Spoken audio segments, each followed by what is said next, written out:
seeing, I mean, it's hard to, it's sometimes hard to convey.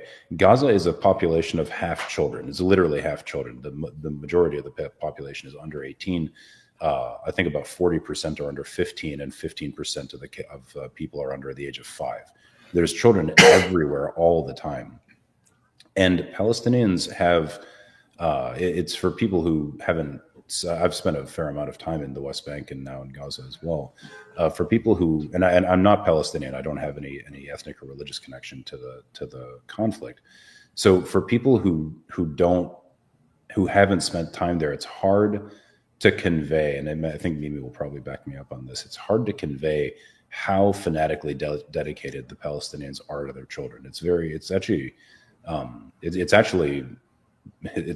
over the top sometimes.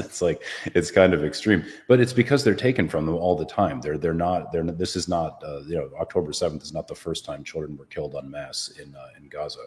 When UNICEF put out a press release at the beginning of the war saying that Gaza is once again the most deadly place in the world to be a child. Once again, right? There were 2 other times, Cast Lead and Protective Edge. So they're dealing with all of these same things. I'll just give you one example, I guess. The right next to the room that I lived in with 5 other guys, there was an anesthesiologist named Eamon.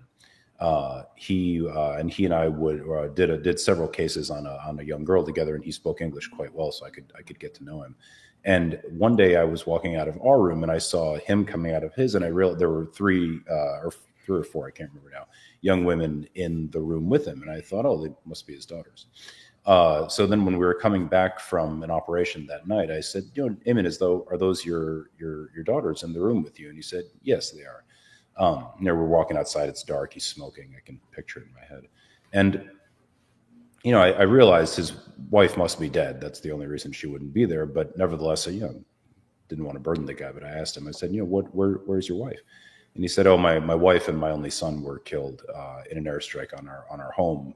So when I found that empty room, I moved my daughters into there, and that's where we live now. And so we kept walking, and it was weird because Eamon had been actually one of the only healthcare workers in Gaza who didn't seem burned out, who didn't seem like he didn't want to be there, who cared when people were in pain or any, he really was still trying to act as much like a normal physician as he could. And so I asked him I said, Eamon, you're so enthusiastic about doing everything, but how do you deal with the fact that your wife and child were taken away from you like this? And he stopped, and I just remember he took a drag off of his cigarette, and he said, Feroze, I have my daughters, and I have to show them that life can go on, but really I'm dead inside. I've lost everything, but they're alive, and I have to be strong for them.